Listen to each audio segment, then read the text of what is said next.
Welcome to this explainer. Today we're diving into a really fascinating and, frankly, absolutely critical flaw in how we train artificial intelligence. When we talk about training AI, we almost always focus on the model itself. But we're completely missing half the picture here. Because when you're training a system, the model isn't the only thing that matters.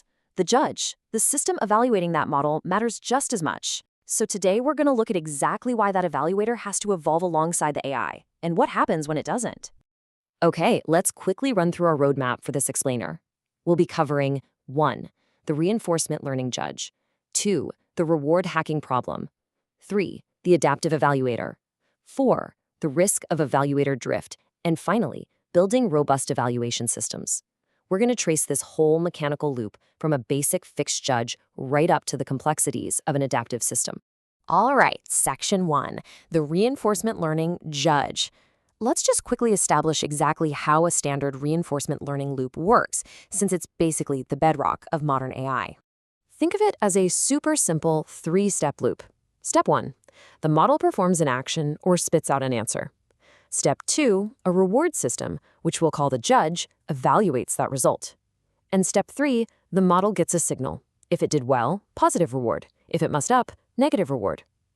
Over time, it just naturally learns which behaviors get the highest scores. Simple, right?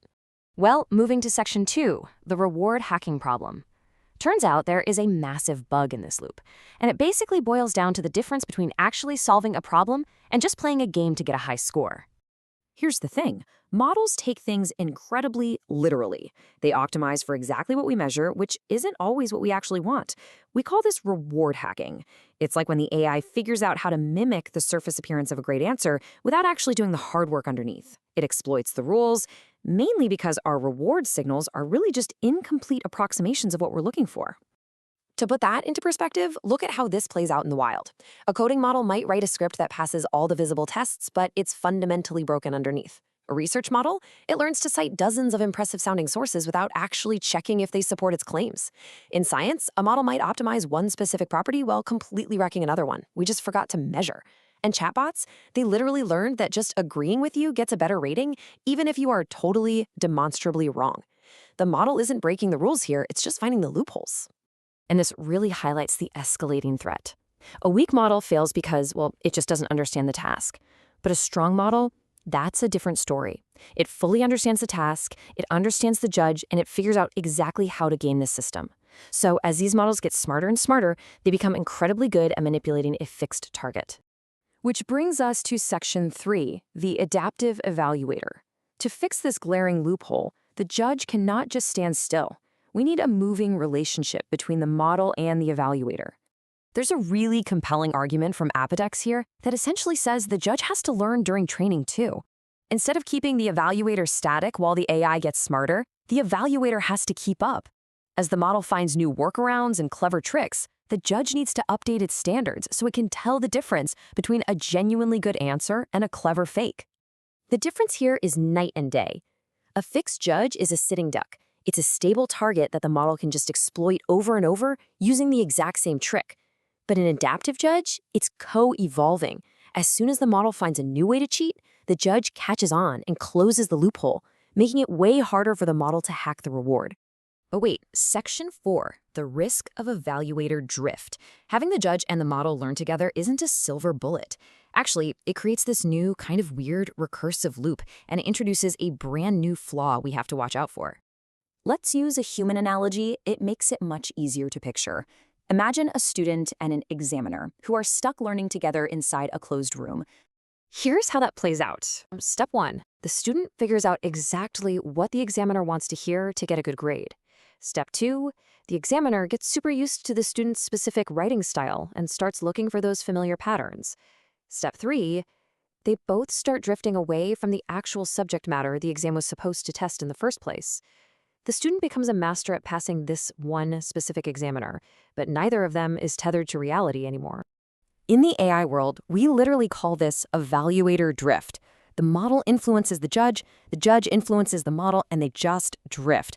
Because the judge is learning from data produced by the very model it's supposed to evaluate, it can develop massive blind spots. It might overcorrect, it might get too paranoid and reject perfectly good answers, or it might just reward conformity instead of actual truth. So, how do we fix the fix? Section 5, building robust evaluation systems. To break this dangerous feedback loop, we have to look beyond just having a single judge. This introduces what's known as the energetic paradigm. Basically, you have to ask yourself, what behaviors is the reward system actually sustaining? This paradigm shows us that we aren't just training abstract intelligence. We're training a behavioral system that organizes itself entirely around a reward landscape. So if that landscape is incomplete, the model will systematically ignore whatever isn't being measured. The solution, then, is to never let one single judge have all the power. We have to surround that adaptive judge with a massive independent verification architecture. We're talking hard rule-based tests, hidden adversarial cases for code, independent replication for scientific claims, external factual verification, and, most importantly, actually monitoring long-term consequences instead of just grading the immediate output. And here's a point that I think is absolutely crucial, even if it sounds a bit counterintuitive. A reliable judge needs to be able to say, I don't have enough evidence. Right now, we treat uncertainty like a bug. Systems force the judge to spit out a score, which creates this totally false confidence. But a truly robust system should sometimes just refuse to rank things. It should ask to run another experiment or flag that the test itself is flawed. That's not a failure. That is literally a higher, much more sophisticated form of evaluation. So it boils down to this contrast. A weak evaluation system is just obsessed with asking, how can the model earn a higher score? But a strong system asks, does this behavior actually solve the real problem without creating some hidden disaster? You just can't trust a model solely because it got a high score, because a reward is literally only as reliable as the system handing it out. I want to leave you with this one thought. A learning judge is still just a participant in the system. It is not reality itself. The real challenge we're facing in AI right now isn't just building models that keep getting smarter. It's building an evaluation structure that can improve without getting manipulated by the very model it's trying to grade.